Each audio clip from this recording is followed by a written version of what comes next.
how players finally obtained the Triforce 23 years later in Ocarina of Time in the most absurd way. The Legend of Zelda Ocarina of Time is a nostalgia bomb full of strange childhood mysteries and distant memories. Rumors dominated this game around the lunch table at school, and with no way to check the credibility of things, these rumors sometimes flourished. One of the biggest rumors in Ocarina of Time was obtaining the Triforce, and this rumor was backed up by a famous fake online thread. However, would you believe me if I told you that players finally obtained the Triforce 23 years later? And they did so on an unmodified Nintendo 64 console and game cartridge.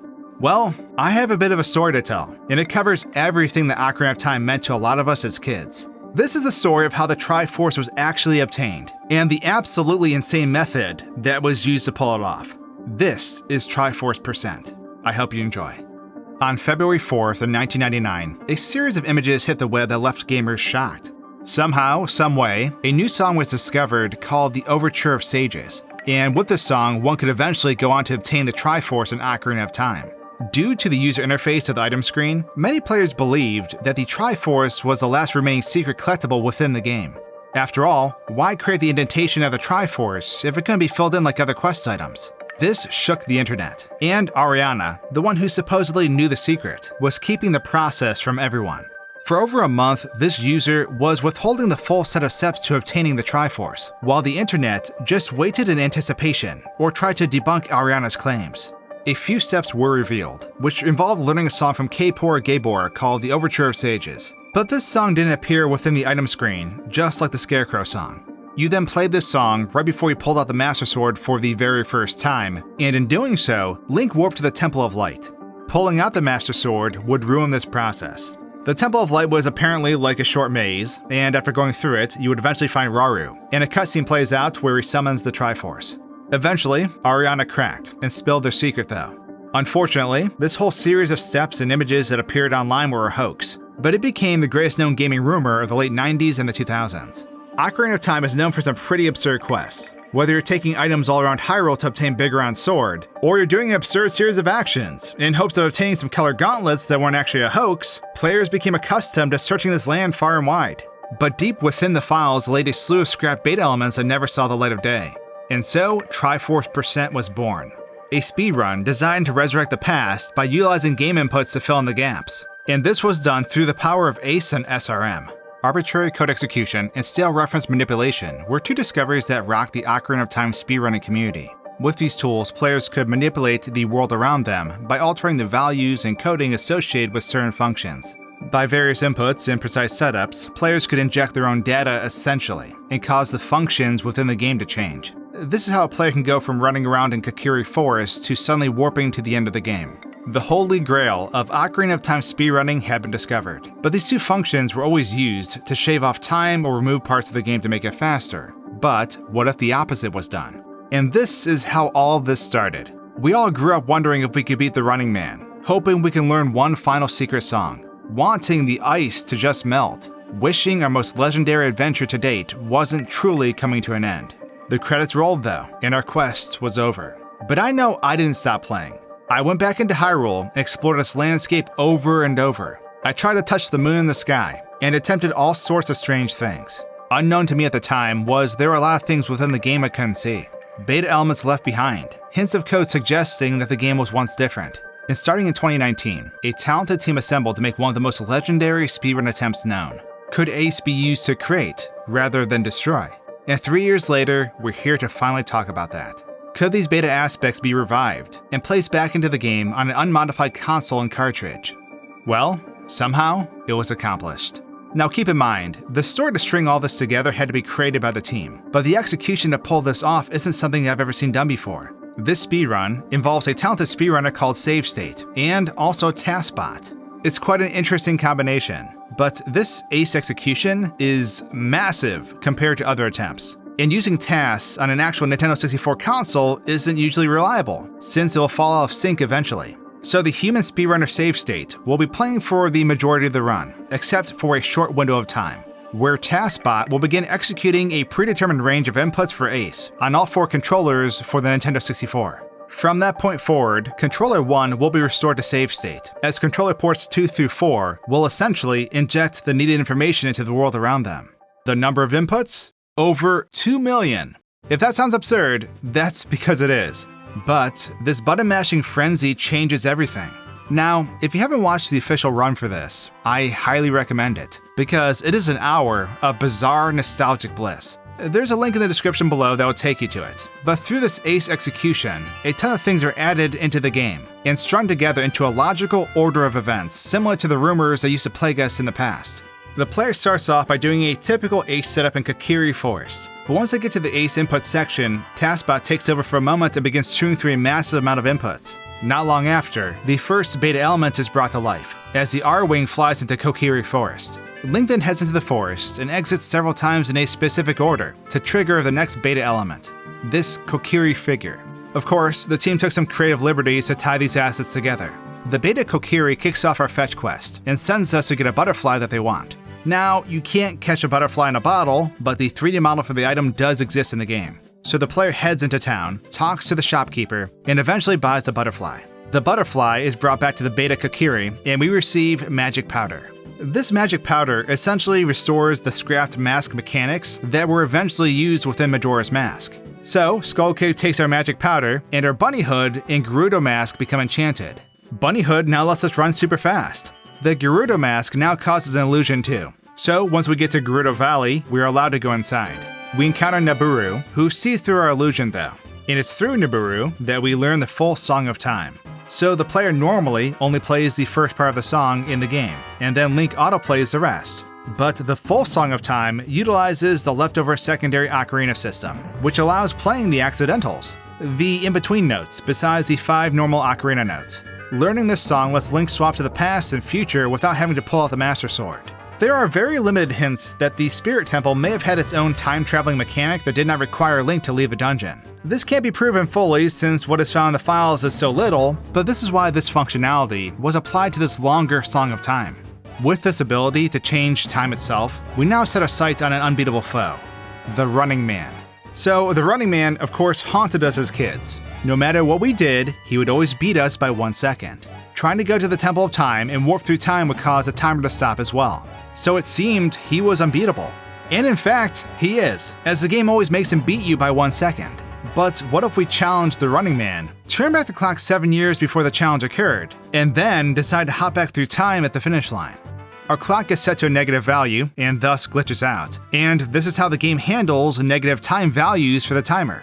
But when we warp to the future, the Running Man freaks out that we won, and he tells us to meet him in Hyrule Field for our reward. And this reward is a giant purple rupee.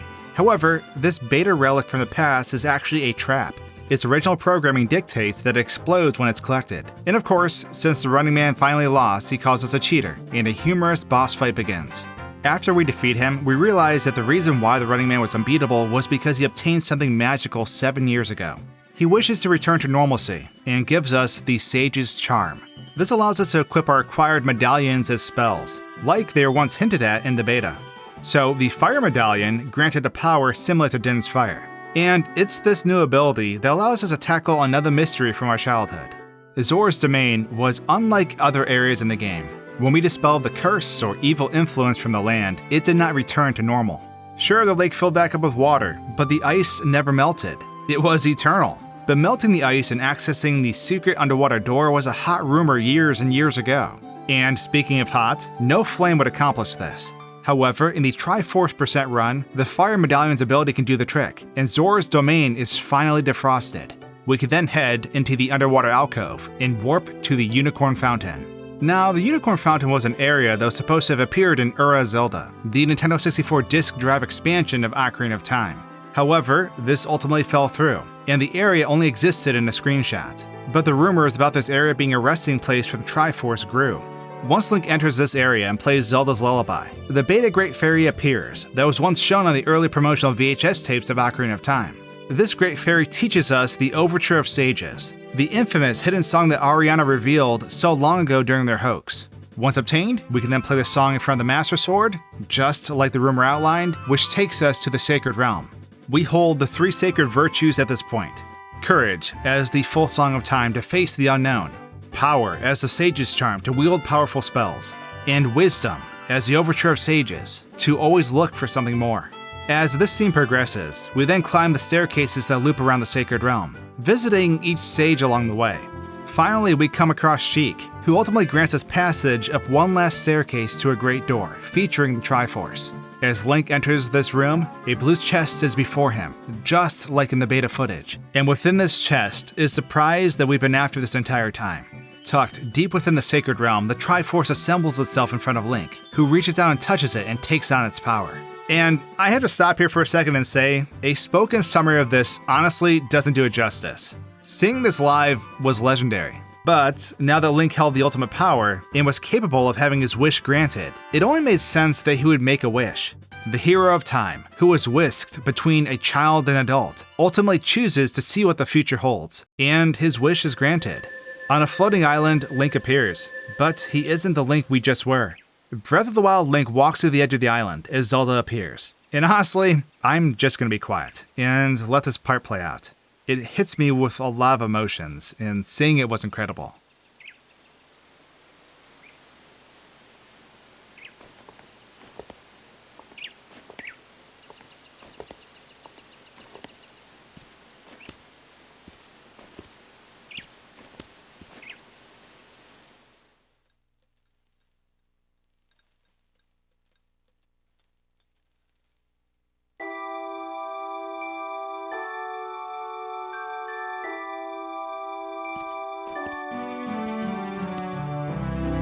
Link, it seems you've managed to bring together a great number of people. I'm so happy to see this. I know they're out there, but it would be nice if we could see them, don't you think?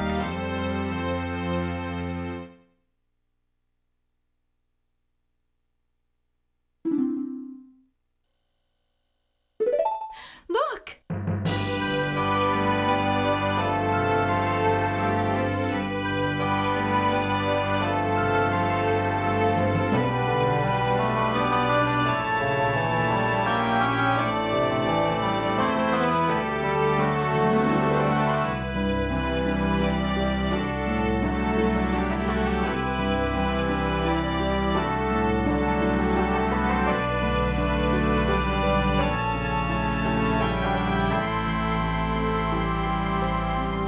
You asked to see our future.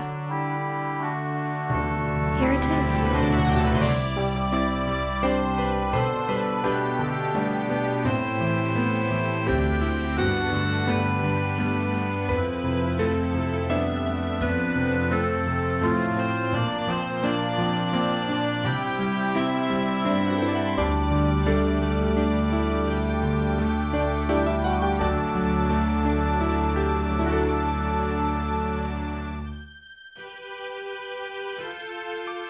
Thank you, Link, for all you have done for us. ゼルダ姫、ありがとう。一緒に未来を作りましょうか。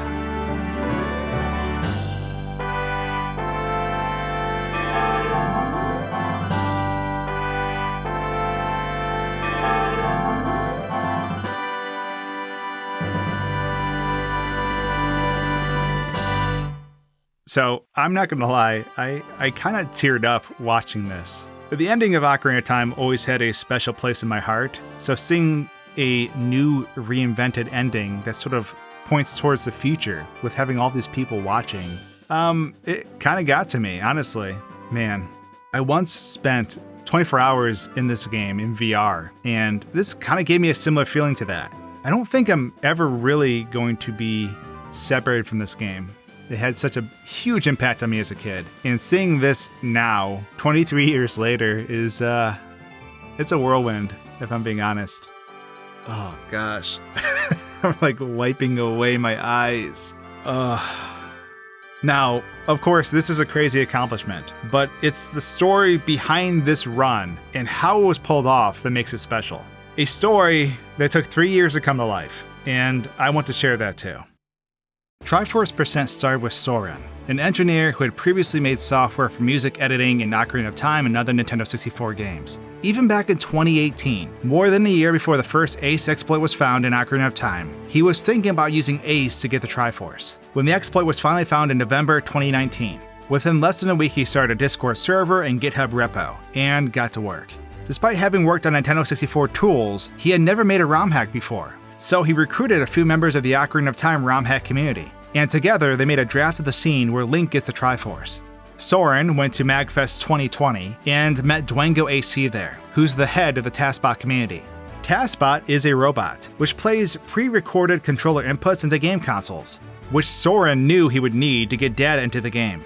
Soren pitched Triforce Percent to Dwango AC, who agreed to join the project and become the project's producer. He contributed valuable guidance and input to the project, bringing in skilled developers from the TASBot community and acting as a liaison to Games Done Quick.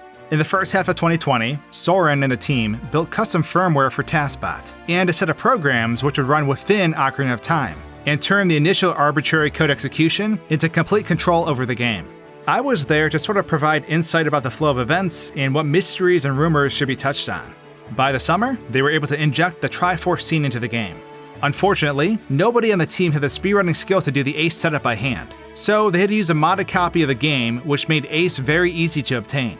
The project stalled for a while until they were able to recruit Save State, a former world record holder in many categories of Ocarina of Time speedrunning.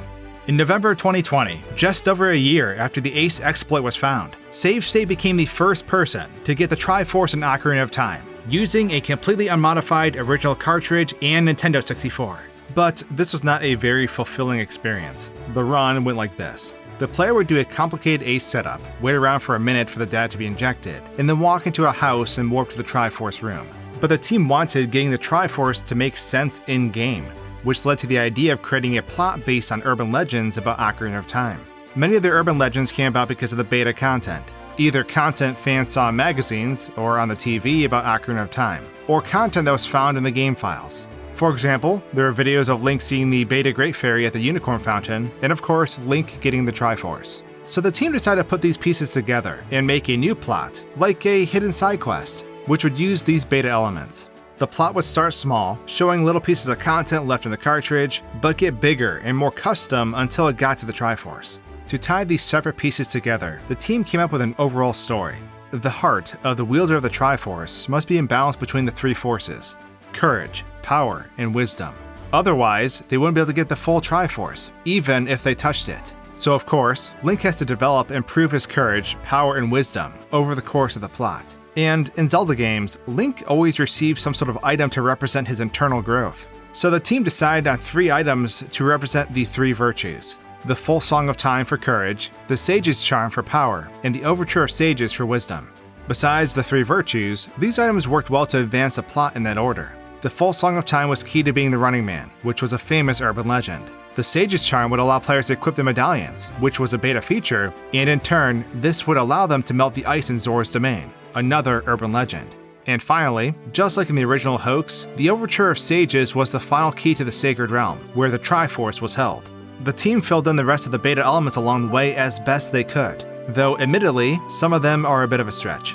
From the beginning of 2021, the team worked on creating the assets, programming, and development tools needed to make all these beta elements and urban legends come to life. Some things were made by modifying content from the base game.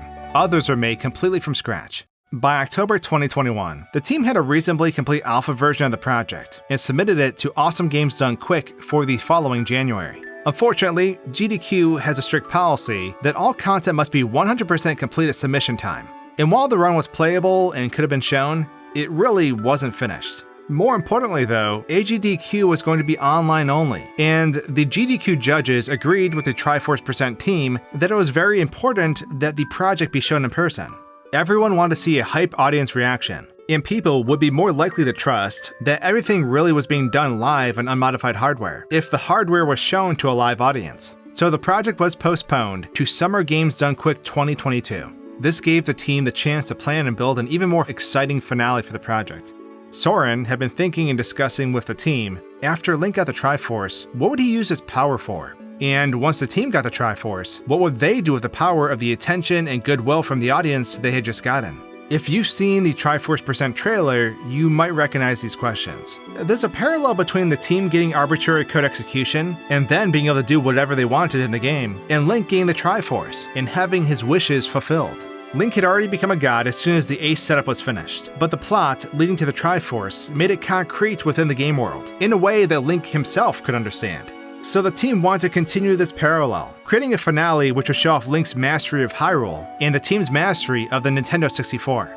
Link is able to warp to the future to become his Breath of the Wild self and meet Zelda of that era, and the team showed real cell shading, high poly models, voice acting, and physics simulation on the Nintendo 64. And then, finally, these two parallel levels of reality come together.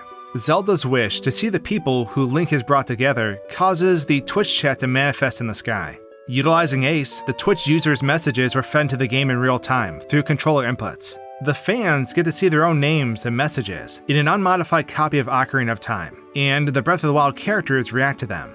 Zelda delivers her half of the final message, that the fans are the future, and Link speaks the second half. Let us create the future together. It is our dedication to this game, the fans of the community, and theorizing, reverse engineering, and even making up the hoaxes, which has kept the spark of this game alive for 23 years, and which ultimately made the creative, deeply meaningful art of Triforce Percent possible. Ocarina of Time will forever have a hold on me. I'm older now, and when I'm really old to the point where my life starts to fade some, I'm still going to be thinking about this game. Maybe that sounds silly, but if you're here and still watching, I think you get what I mean. I can't forget how it felt, how the ending felt, how the overwhelming credits music is engraved into my brain. And working on this project took me right back to that moment again. Seeing it finally come out, it felt like I was experiencing the ending to Ocarina of Time all over again, for the first time. But I wasn't alone this time. I wasn't a kid by myself with my Nintendo 64. I was with hundreds of thousands of people who felt the same way. And that's really what made Triforce Percent very special. I hope you enjoyed this video, and I look forward to experiencing the future of Zelda alongside all of you. Thanks for watching, and cheers.